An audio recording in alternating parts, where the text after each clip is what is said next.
وکلا کو آخر میں کہتا ہوں کہ کل ایک بہت تکڑی سپریم کورٹ بار کے اندر لائرز کنونشن ہے. اس کے اندر وکلا کو کہہ رہا ہوں کہ پوری طرح اس میں شرکت کریں، کیونکہ یہ جو اب جو تقسیم کرنے جا رہے ہیں سپریم کورٹ کو، اس کے لیے پاکستان کے وکلا کو اس وقت سٹینڈ لینا چاہیے، کیونکہ آپ کا کام رول آف لا ہے.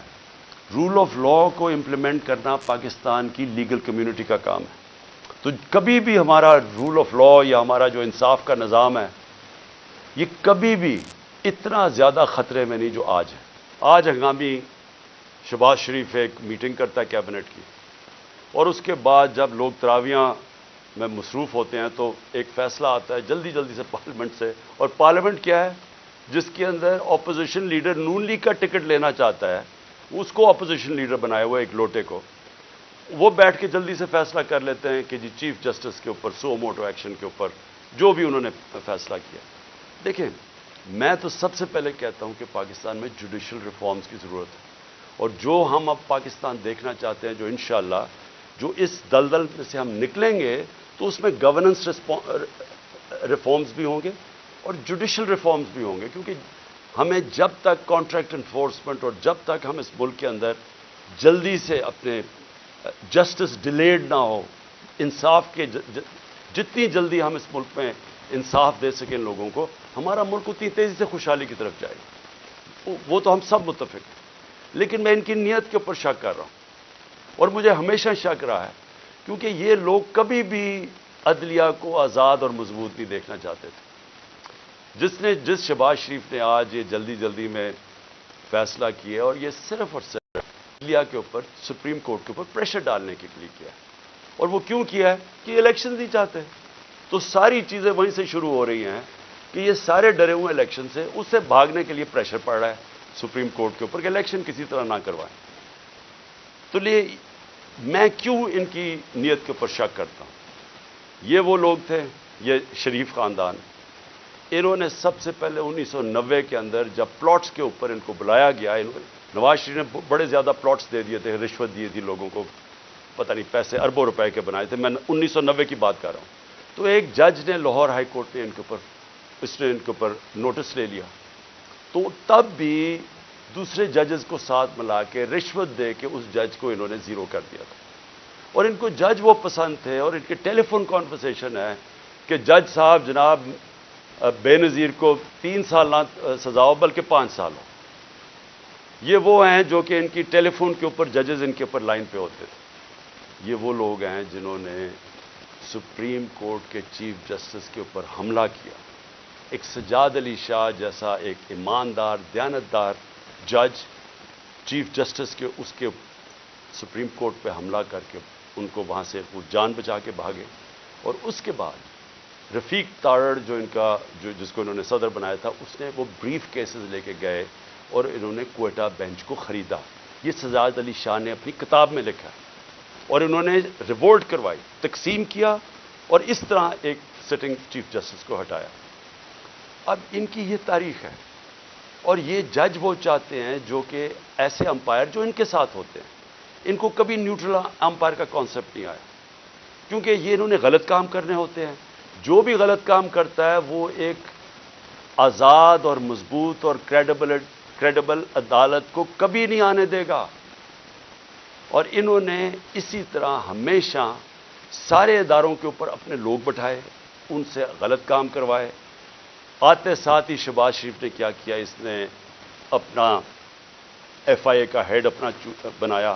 اس نے اس کی 16 ارب روپے کے کیسز تھے، 4 اس کے اندر گواہ تھے جو کہ 2 مہینے کے اندر سارے ہارٹ اٹیک سے مر گئے. جو ڈاکٹر رضوان ایف آئی اے کا تھا جس نے انویسٹیگیشن کی، اس کو ہارٹ اٹیک ہوا، وہ بھی مر گیا. تو وہ سارا ختم کروایا. 8 ارب روپے کے ان کے منی لانڈرنگ کے کیسز تھے نیب کے اندر، اس کے اندر بھی آتے ساتھ ہی پہلے اپنا آدمی رکھوایا، اور اپنا جو انہوں نے آدمی نیب کا ہیڈ لگوایا اس نے بھی آخر میں استعفیٰ دے دیا کہ میں نہیں ان کے لیے کام کرتا، یہ غلط کام کرواتے. دونوں اداروں کی کریڈیبلٹی ختم کی. نہ ایف آئی اے کی کوئی کریڈیبلٹی رہ گئی، نہ نیب کی. وہ 2 ادارے رہ گئے جن کا صرف اور صرف کام پولیٹیکل وکٹمائزیشن، مخالفین کے خلاف کیسے کیسز کریں. اور ان کے ساروں کے کیسز جو 30 سال سے اس ملک کو لوٹ رہے تھے، ان کے کیسز ختم ہو گئے. تو انہوں نے جو آج یہ جو ایک عدالت کو پریشرائز، سپریم کورٹ کو پریشرائز کرنے کے لیے اور چیف جسٹس کو کیا ہے، ساری قوم آج، جبکہ وہ ہم سب چاہتے ہیں کہ عدالتوں کے اندر ریفارمز ہوں، لیکن ان کی نیت کے اوپر آج ساری قوم سمجھ گئی ہے کہ ان کا صرف مقصد ہے الیکشن سے بھاگنا. اور ان کی ساری جو چالیں ہیں اب چل رہی ہیں، اور ان کے ساتھ ہینڈلرز ملے ہوئے ہیں. مجھے افسوس سے کہنا پڑتا ہے کہ جو اپنے آپ کو نیوٹرل کہتے ہیں وہ ان کے ساتھ جا کے کھڑے ہو گئے. اور میں اس کے اوپر بھی بات میں آؤں گا کہ پھر کیسے توقع کرتے ہیں کہ جب لوگ تنقید کرتے ہیں تو وہ کہتے ہیں کہ جی دیکھیں کسی ادارے کی توہین ہوگی. تو جب آپ ان لوگوں کے ساتھ کھڑے ہو جائیں گے جن کو 30 سال سے پاکستانی قوم جانتی ہے، جن کی کرپشن کے اوپر کتابیں لکھی گئی ہیں، تو پھر کیسے سمجھتے ہیں کہ لوگ بھی چپ کر کے نیوٹرل ہو جائیں گے اس کے اوپر؟ اب میں دوسری چیز پہ آتا ہوں کہ جب انہوں نے فیصلہ کیا کہ ہم نے الیکشن نہیں کروانے، تو پھر انہوں نے رہنا کیسے تھا اقتدار میں؟ اس وقت جنرل باجوہ نے ان کے ساتھ مل کے جو پاکستان میں ہیومن رائٹس وائلیشن کی، میں آپ کو چیلنج کرتا ہوں کہ پاکستان کی جمہوریت کی تاریخ میں اس کی کوئی مثال نہیں. شاید عامروں کے دوران ہو، جنرل مشرف کے دور میں جب میں اپوزیشن میں تھا، میں جیل بھی گیا 8 دن، میں نے کبھی اس طرح کی ظلم نہیں دیکھا، تشدد نہیں دیکھا جو جیلوں میں انہوں نے کیا ہے، جو یہ جنرل باجوہ نے ان کے ساتھ مل کے، جیسے ہی ہماری گورنمنٹ گئی اس کے بعد 25 مئی سے 25 مئی سے انہوں نے تشدد کرنا شروع کیا، اور وہ بڑھتا ہی گیا.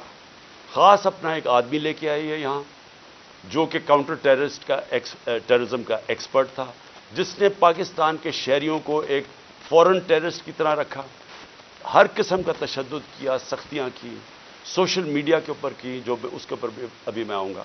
لیکن ان کا سارا مقصد یہ تھا کہ جس طرح پاکستان کی قوم بھیڑ بکریاں ہیں، یعنی ان کو اچھے برے کی تمیز ہے ہی نہیں، جدھر ان کو ڈنڈے مارو گے وہ ادھر چلی جائیں گی. انہوں نے ہر قسم کا ظلم کیا، صرف اور صرف ہم ساری قوم کو یہ ایکسیپٹ کرنے میں، یہ جو انہوں نے چور ہمارے اوپر لا کے بٹھا دی. اور جتنا قوم ان کو کہتی رہی کہ ہم ان کو نہیں مانتے، ہم اس کو ایکسیپٹ نہیں کرتے، اتنا انہوں نے ظلم بڑھانا شروع کر دیا. اور مجھے افسوس یہ ہے کہ جب ایسے لوگ آپ لے آئیں جن کو کوئی پتہ نہیں ہے کہ انسانوں کو کس طرح، انسانوں میں اور جانوروں میں کیا فرق ہے، جن کو سمجھ ہی نہیں ہے کہ انسانوں کو ان کے ذہن ہوتے ہیں اور ان کے دل ہوتے ہیں، ہارٹس اینڈ مائنڈز اپنے ساتھ ملا کے انسانوں کو آپ جیتے ہیں. آپ ڈنڈے مار کے، تشدد کر کے، رات کو لوگوں کو اٹھا لیں، ان کو جا کے ننگا کریں، ان کو ماریں، ان کو ٹارچر کریں، اور پھر یہ سوچیں کہ یہ سارے جب سنیں گے کہ یہ کیا ہو رہا ہے تو لوگ سب ڈر کے بھیڑ بکریوں کی طرح لائن میں لگ جائیں گے. یہ پالیسی رہی ہے. اس لیے ہم نے اپنی ہیومن رائٹس کا جو وائلیشنز ہوئی ہیں اس کا پورا ڈوسیئر دیا. اس میں ہمیں بتایا ہے کہ ہمارے ساتھ کیا کیا ہوا. نہ دیکھی عورتیں، نہ چادر اور چار دیواری کی ان کا کوئی فرق تھا، نہ کوئی شرم تھی، نہ کوئی حیا تھی، نہ کوئی غیرت تھی. جس طرح کی انہوں نے اس وقت پولیٹیکل ورکرز کے ساتھ کیا، اور پولیٹیکل ورکرز کے ساتھ انگریز کے زمانے میں بھی، اگر آپ تاریخ پڑھیں ہماری آزادی کی اور جس میں آزادی کی موومنٹس تھیں، تو پولیٹیکل ورکرز کے خلاف کبھی بھی انگریز کے زمانے میں بھی ایسا ظلم نہیں ہوا جو انہوں نے ہمارے ساتھ کیا. مجھے نوجوانوں نے آ کے کہانیاں سنائیں. انہوں نے جب